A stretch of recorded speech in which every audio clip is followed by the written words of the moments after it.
মরুভূমির বুকে আঁকা এক বিশাল চিত্র, যেটা কেবল আকাশ থেকে দেখা যায়। এটা কোনো জাদু নয়, এটা বাস্তব।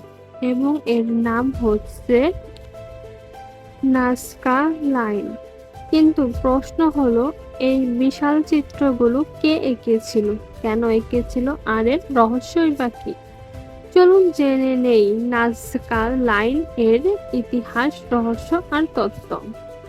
নাজকা লাইন্স অবস্থিত দক্ষিণ পেরুর নাজকা মরুভূমিতে। এখানে রয়েছে ৩০০টিরও বেশি জ্যামিতিক ও প্রাণীর আকারের চিত্র, যেমন মাকড়সা, বানর, পাখি, ত্রিভুজ ইত্যাদি। এই বিশাল চিত্রগুলো ৮০ মিটার থেকে শুরু করে কয়েক কিলোমিটার পর্যন্ত বিস্তৃত।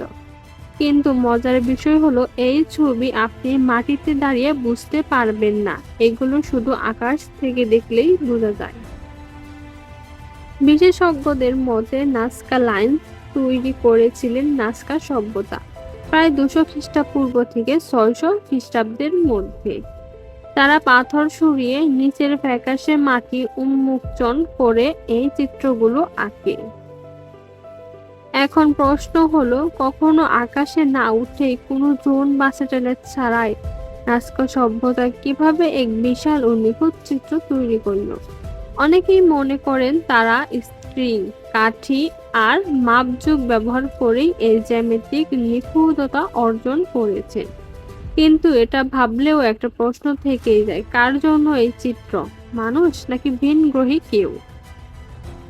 অনেক গবেষক এবং তত্ত্বকারীরা বলেন নাজকা লাইন আসলে ভিনগ্রহীবাসীর সাথে যোগাযোগের মাধ্যম ছিল।